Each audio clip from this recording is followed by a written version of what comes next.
Salam dan bahagia Ibu dan Bapak Guru. Selamat berjumpa di modul terakhir topik proyek penguatan profil pelajar Pancasila. Kali ini kita akan belajar lebih jauh tentang evaluasi proyek.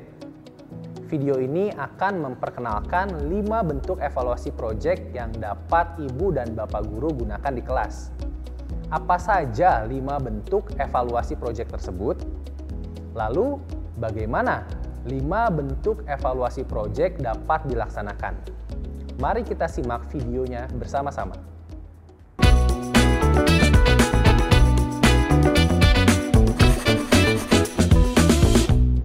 Ibu dan Bapak Guru, setelah proyek selesai direncanakan, lalu eksekusinya juga telah berjalan, apalagi yang perlu kita lakukan? Nah, proses selanjutnya adalah evaluasi proyek.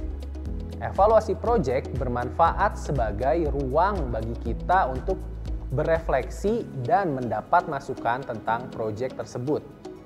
Penting bagi kita untuk berefleksi dan mendapat umpan balik dari orang lain, agar kita dapat terus mengupayakan usaha yang terbaik untuk murid-murid kita.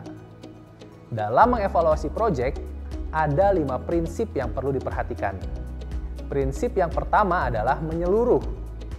Evaluasi bukan hanya terhadap murid saja, tetapi juga terhadap guru, satuan pendidikan, serta warga satuan pendidikan lain dalam menjalankan proyek. Prinsip yang kedua, fokus kepada proses. Tolok ukur dari evaluasi bukanlah pada hasil akhir, melainkan pada perkembangan dan pertumbuhan diri murid, guru, dan satuan pendidikan.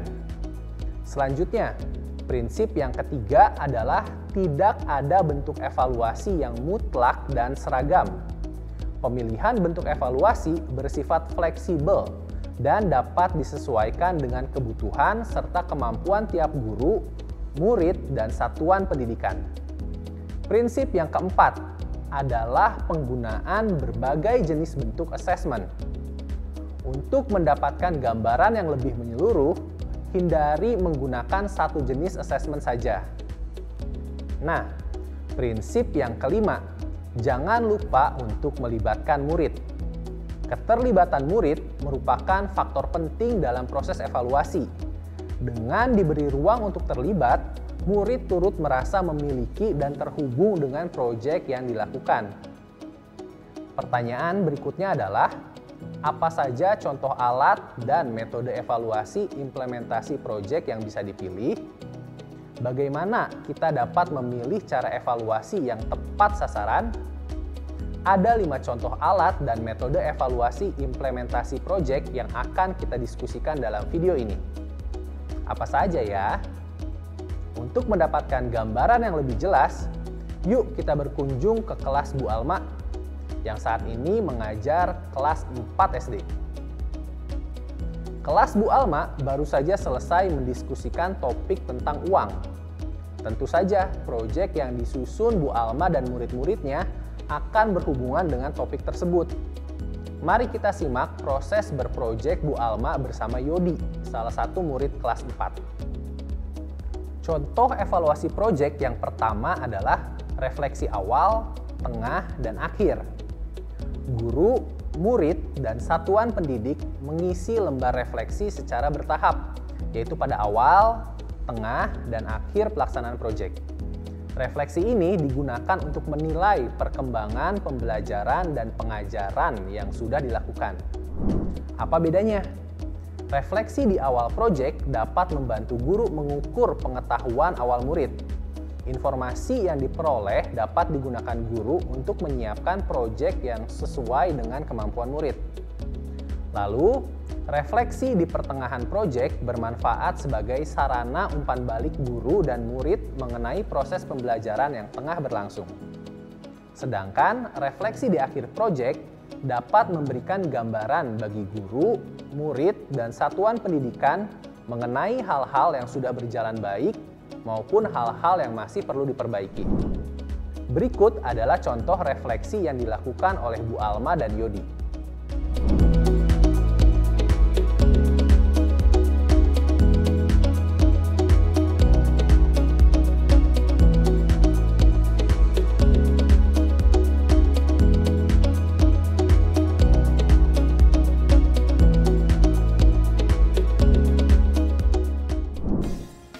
Proses refleksi dan diskusi sebaiknya berjalan dua arah.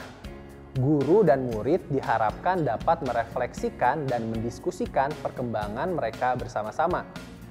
Tidak hanya Bu Alma saja yang dapat memberikan penilaian pada Yodi, tetapi Bu Alma juga perlu memberikan kesempatan pada Yodi untuk merasa didengarkan. Yodi dapat secara aman dan nyaman mengemukakan pandangannya tentang perkembangan diri yang ia rasakan. Ia juga dapat memberikan pendapat tentang proses pengajaran yang dilakukan Bu Alma. Kegiatan refleksi juga dapat dilakukan melalui observasi dan pengalaman. Bu Alma dan Yodi dapat melakukan observasi secara berkelanjutan selama proyek berlangsung. Hasil observasi dapat dituangkan ke dalam bentuk jurnal atau portofolio.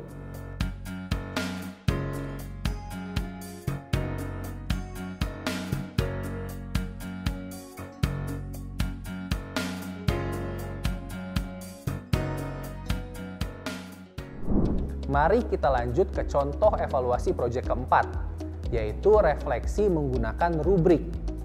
Rubrik juga dapat dimanfaatkan sebagai salah satu bentuk asesmen evaluasi proyek.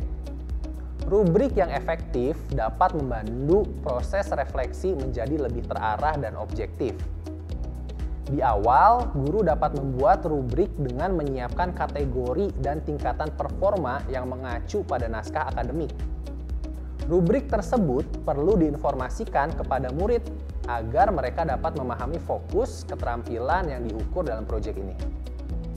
Apabila guru dan murid sudah terbiasa melakukan dan mendiskusikan rubrik penilaian, maka guru dapat merancang rubrik bersama murid. Inilah yang dilakukan Bu Alma bersama Yodi.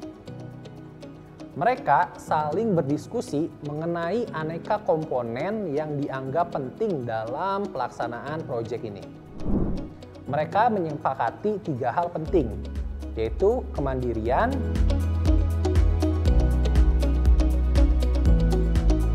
proses riset,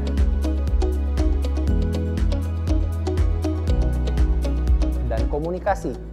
Seperti ini contoh rubriknya.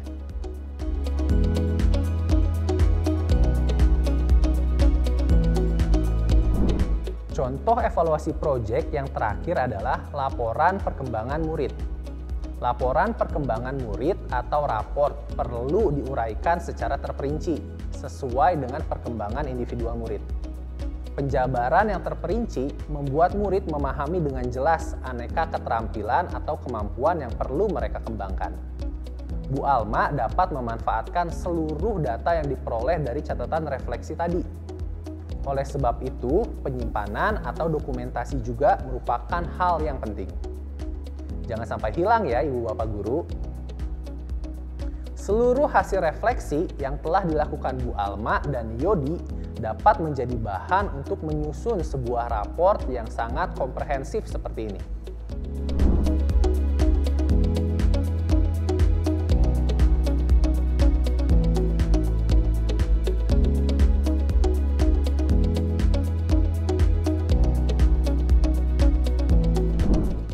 Nah, tadi kita sudah melihat aneka cara yang dapat digunakan untuk mengevaluasi sebuah proyek.